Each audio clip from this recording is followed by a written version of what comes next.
Assalamualaikum warahmatullahi wabarakatuh. Salam sejahtera bagi kita semua. Perkenalkan, nama saya Iklima Pratiwi, SPSI MSI, dosen di Prodi S1 Psikologi, Fakultas Psikologi Universitas Negeri Malang.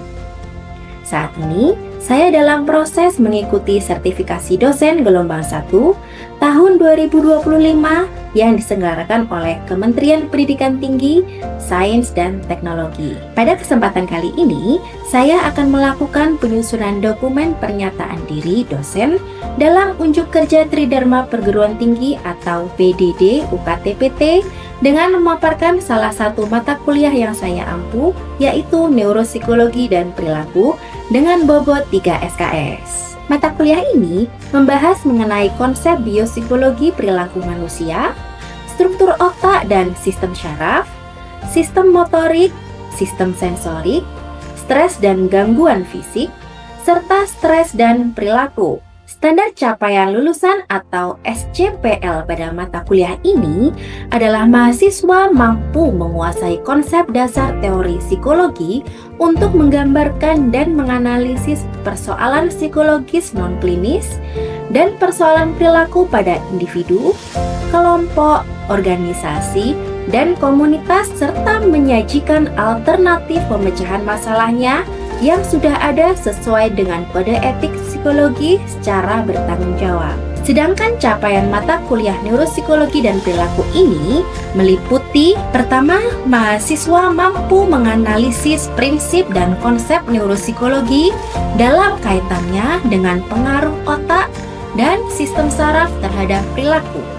Yang kedua, mahasiswa mampu mendemonstrasikan prinsip dan konsep neuropsikologi dalam pemecahan masalah sehari-hari serta komprehensif. Perkuliahan neuropsikologi dan perilaku ini dilaksanakan dengan menggunakan pendekatan blended learning, yakni perpaduan antara pembelajaran luring secara klasikal di dalam kelas dan daring dengan melalui platform LMS-UM, yakni Sipejar. Mahasiswa dapat mengakses RPS, materi perkuliahan, serta mengunggah tugas secara online. Sementara aktivitas diskusi interaktif, studi kasus, dan presentasi dilaksanakan secara langsung di dalam kelas. Dalam hal ini, metode pembelajaran yang saya gunakan bersifat aktif, partisipatif, dan life-based learning.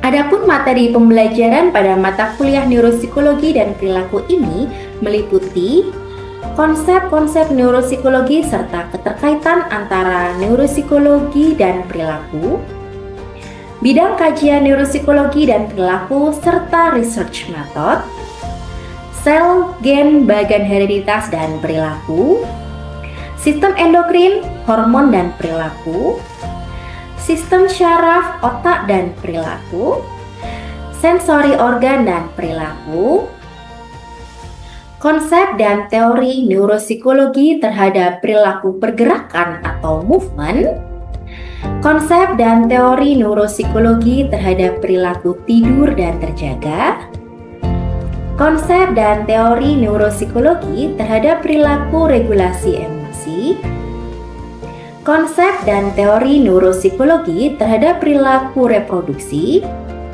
konsep dan teori neuropsikologi terhadap perilaku learning, memori, dan intelligence, konsep dan teori neuropsikologi terhadap perilaku fungsi kognitif, konsep dan teori neuropsikologi terhadap perilaku emosi, dan terakhir konsep dan teori neuropsikologi terhadap neurological disorder dan psychological disorder.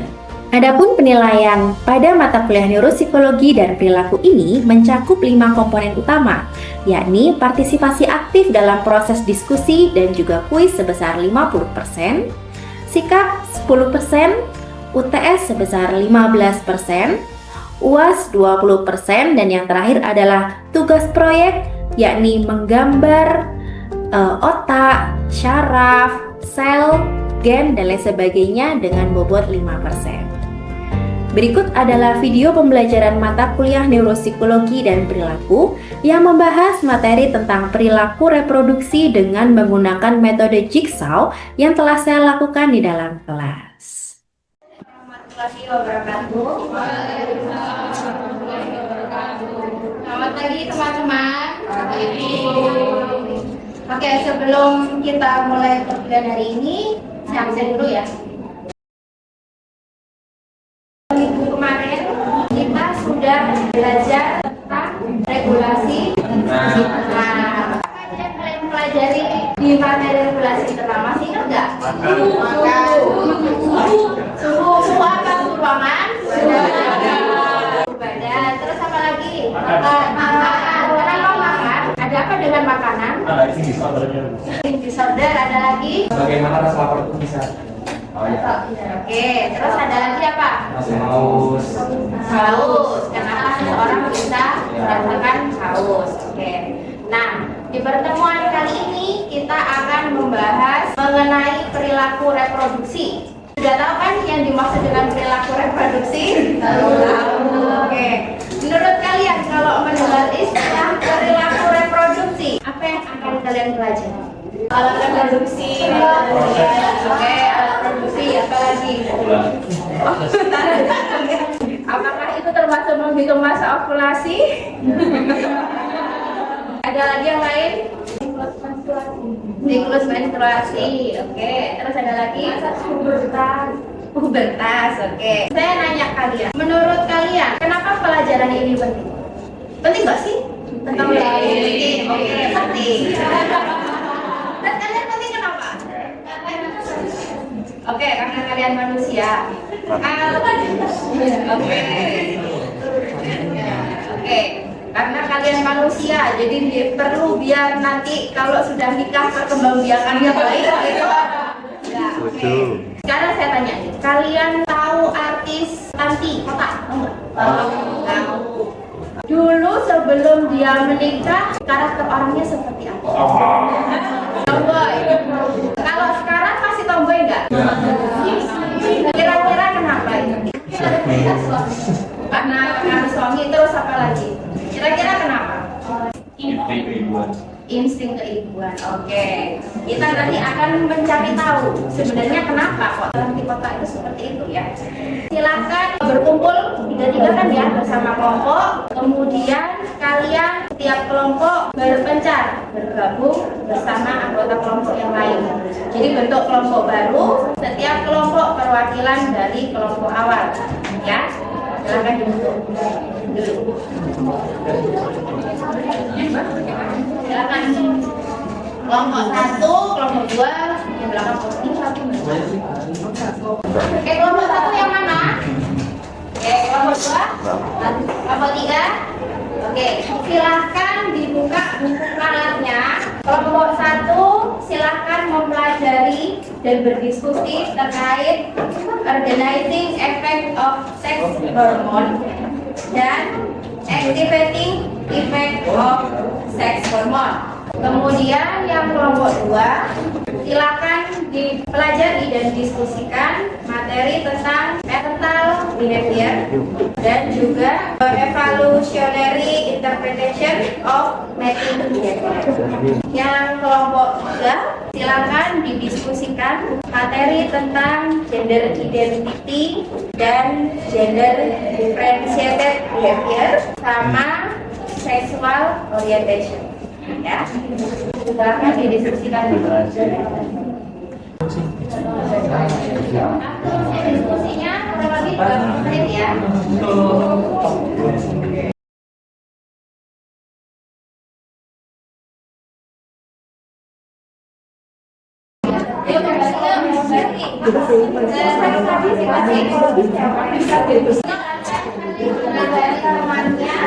Nanti kita akan tulisnya minggu depan aja.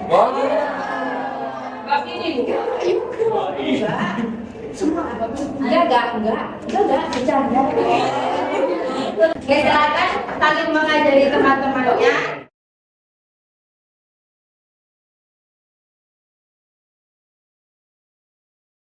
Saya punya beberapa pertanyaan untuk kalian. Nanti silakan bisa diskusikan bersama kelompok.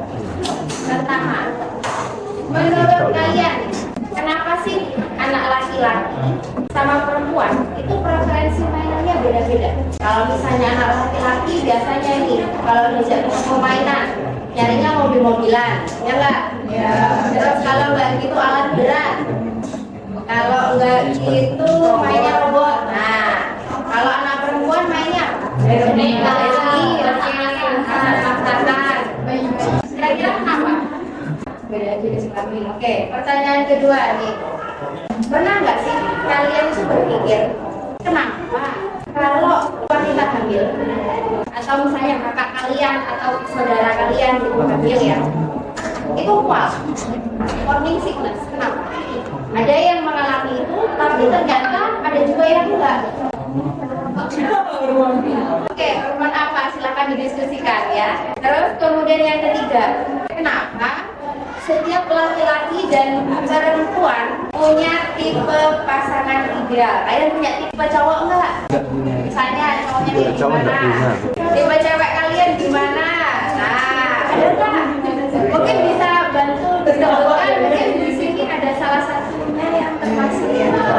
Pertanyaan keempat dari saya, menurut kalian kenapa sih Tuhan itu mengizinkan, kalau yang muslim mungkin tahu ya, mengizinkan laki-laki untuk berpoligami sampai 4 perempuan, tapi kenapa kok banyak kasihannya tetap setia ke 1 wanita?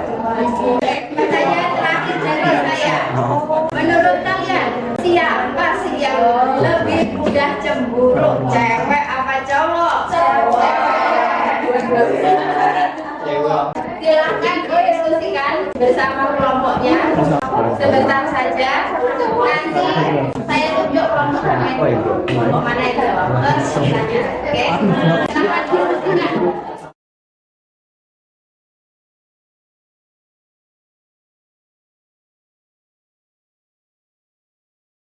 Sudah selesai semuanya? Oke, kita bahas satu persatu ya. Pertanyaan pertama, sekarang tanggal 28. Dua tidak pergerakan. Oke, kelompok 10 silakan menjawab.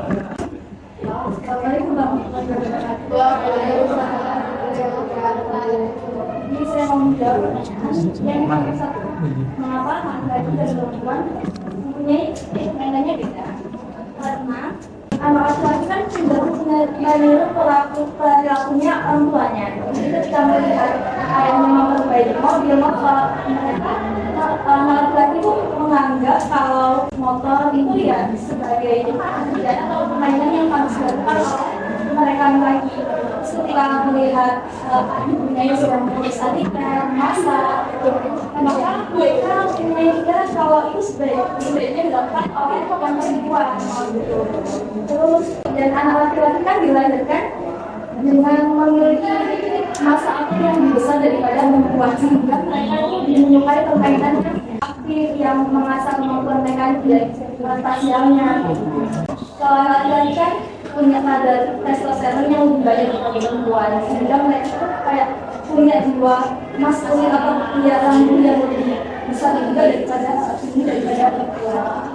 Terus karena orang tua juga melatih, kadang-kadang orang tua melatih anak-anaknya itu kayak tanggung pas kuat berbentuk atau mindset anak laki-laki itu mainannya yang keras yang tanggung kayak gitu.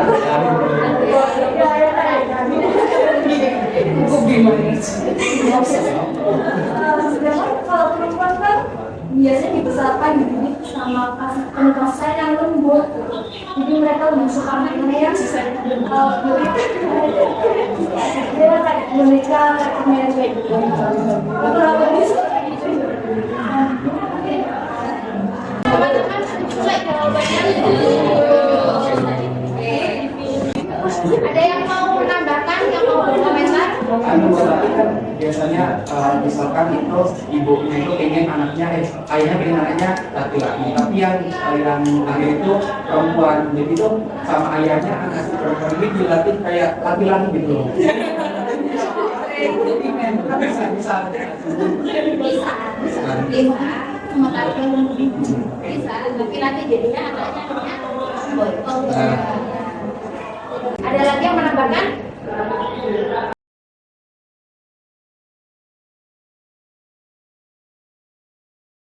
Oke, kita lanjut ke pertanyaan kedua. Kenapa sih wanita yang hamil itu merasakan mual? Kelompok 10 silahkan pilih kelompok lain. Kelompok 8 silahkan menjawab pertanyaan kedua.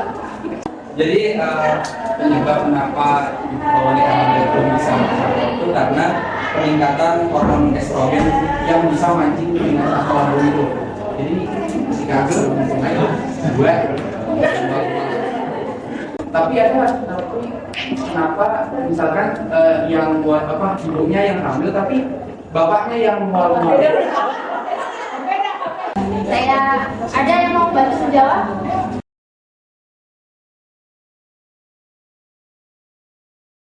Jadi gini, kenapa sih kok perempuan itu hamil merasakan mual? Jawabannya itu benar. Tadi salah satunya adalah hormon HCG dan juga hormon estrogen. Nah, estrogen itu perannya dihasilkan dengan jumlah lebih besar daripada ketika sudah akhir-akhir gitu.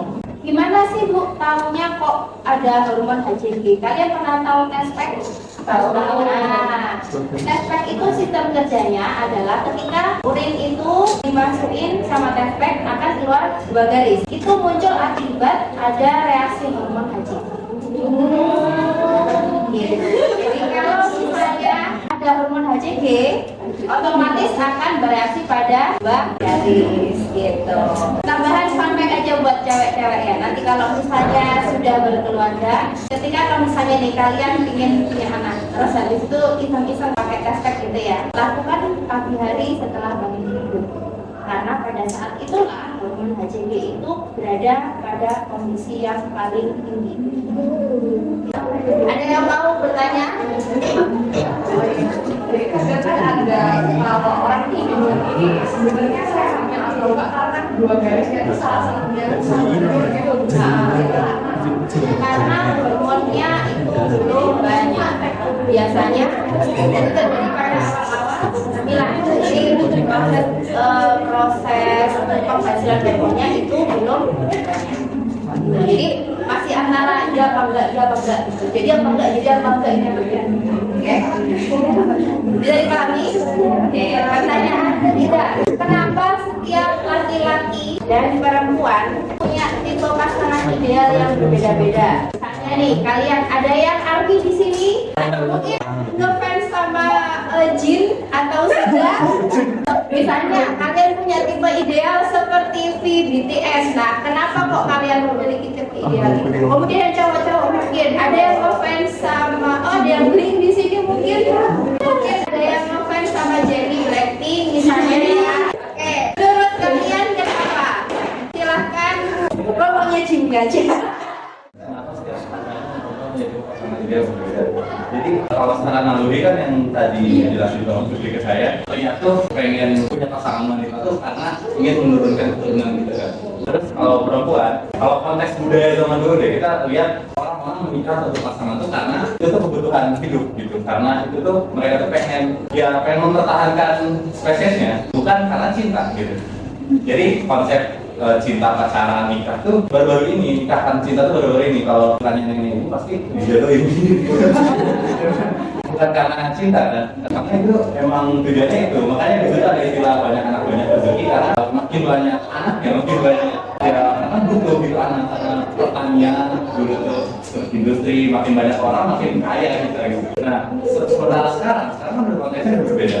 Orang tuh sekarang udah aman gitu, udah nggak ada perang. Jadi pernikahan dibuat pernikahan itu bukan karena mereka tuh ingin perlindungan, tapi emang karena cinta aja, emang karena saling mencintai. Makanya di situ tuh manusia tuh mulai karena udah aman, manusia mulai mencari kebahagiaan, mulai mencari aktualitas pasangan yang bisa mengerti dirinya. Makanya di bukunya aku pengennya yang gini-gini biar aku nyaman gitu, karena mereka tuh pengen melengkapi apa yang kurang dari dirinya, pengen cinta. Jadi mereka tuh punya tipe-tipe idealnya masing-masing. Kalau Ada yang mau menambahkan?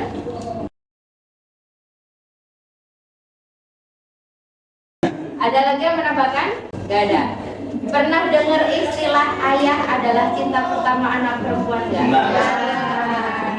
Atau sudah pertama kalian ada yang lain? Mungkin itu bisa menggambarkan ya kenapa kok ideal itu kalau menurut kalian tadi yang mirip-mirip ya, bukan mirip secara fisik tapi mungkin karakternya dan lain sebagainya. Setuju apa enggak? Setuju. Oke. Next, pertanyaan selanjutnya. Menurut kalian, mengapa sih Tuhan itu mengizinkan laki-laki untuk berpoligami sampai 4 orang istri? Tetapi dengan godaan seperti itu, kenapa juga masih banyak yang setia pada satu posisi? Jadi ada 2 jawabannya. Pertama, kenapa kok laki-laki berpoligami? Kenapa kok perempuan nggak boleh? Yang kedua adalah kenapa kok masih mau setia gitu loh sama satu perempuan? Kan ini kan apa Tuhan mengizinkan? Ya kita nggak tahu kan pemikiran Tuhan pasti. Ya. Mungkin kalau dari atau sama kejadian sekarang laki-laki itu lebih dikit daripada perempuan. Karena itu juga agama mungkin Tuhan memperbolehkan laki-laki itu berpoligami. Dengan godaan seperti itu, mengapa masih banyak laki-laki yang setia pada pasangannya? Karena laki-laki itu kan kadang lebih sering memakai logika. Nah, karena kami tidak punya uang, kami memilih satu saja. Oke, ada yang mau menambahkan?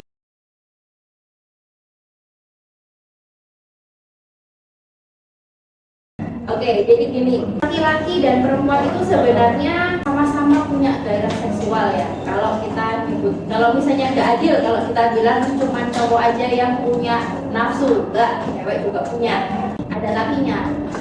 Tapi bedanya adalah cowok itu long last karena dia tidak ada periode ovulasi. Jadi dia lebih stabil cowok. Untuk istilahnya gairah seksualnya ya segitu aja gitu ya. Pasti tetap ada gairah. Tapi kalau perempuan ketika dia mengalami sebuah ovulasi, misalnya dalam masa subur itu gairahnya adalah yang paling tinggi.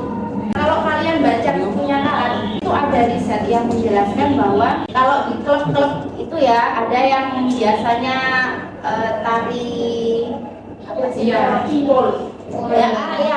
pole dance. Nah, kalau berdasarkan riset yang dilakukan, kalau para penarinya itu menggunakan kontrasepsi, maka penghasilan yang mereka miliki akan selalu sama setiap bulannya, setiap hari dalam 1 bulan. Itu selalu standar. Akan tetapi, kalau misalnya dia tidak menggunakan kontrasepsi, maka ketika masa subur mereka itu penghasilan mereka lebih tinggi beberapa kali lipat dibandingkan yang memakai kontrasepsi. Jadi tetap yang perempuan itu mengeluarkan hormon memicu apa ya, kayak efek menggoda. Ya. Nah, bisa dipahami? Yes. Oke. Iya. Ada yang mau ditanyakan? Oke. Setuju? Ada yang mau menambahkan? Ada yang mau menanyakan? Oke, pertanyaan terakhir. Siapa yang lebih cemburu? Cewek atau cowok? Nah, Pak Reza pilih cewek. Ayah belum Sudah ada, nggak usah boleh. Nggak usah.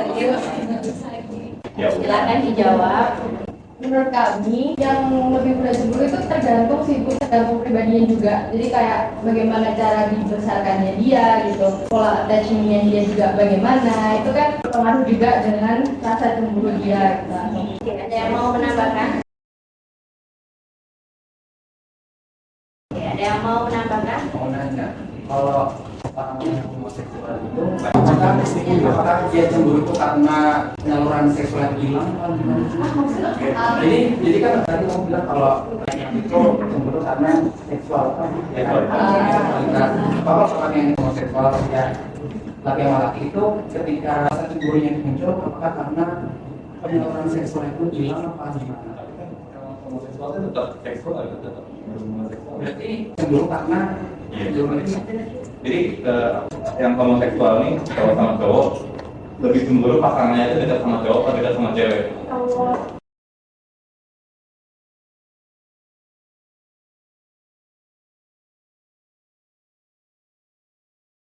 Kan kalau orang yang non-binary itu kan dia kayak nggak mendeskripsikan kalau dirinya itu cewek atau cowok. Apakah orang non-binary itu dia memiliki orientasi seksual nggak? Punya nggak? Orientasi seksual sama gender itu beda. Orang bisa yang jelas orang yang menganggap dirinya non-binary itu pasti punya orientasi seksual. Jadi tergantung dia bakalan suka sama cewek sama suka sama cowok, tapi jadi kan jenis kelamin sama gender itu beda ya. Jenis kelamin itu kan yang apa yang secara biologis kita bawa gitu. Tapi kalau gender itu lebih ke ekspektasi sosial atau yang kita rasain di masyarakat gitu kan. Jadi orientasi seksual itu bisa ada walaupun seseorang itu mengidentifikasi nggak cewek nggak cowok. Lebih ke nggak pengen diidentifikasikan sebagai cowok karena mereka cowok itu terlalu stereotipikal kayak gini, terus cewek terlalu stereotipikal seperti ini, tapi itu nggak, keduanya iya biasa aja, aku pengen di tengah-tengah. Jadi lebih ke gender netral gitu lah, secara gender. Bukan orientasi seksual, bukan jenis kelamin. Kecuali misal kalau nggak ada berarti mungkin dia aromatik atau nggak gitu aseksual. Kalau aromatik itu nggak ada ketertarikan secara romantis, punya ketertarikan kecil atau bahkan nggak ada secara romantis. Tapi kalau aseksual itu secara seksual itu mungkin ada, tapi kalau misal bondingnya apa sih, ikatan secara intim banget gitu, baru gitu.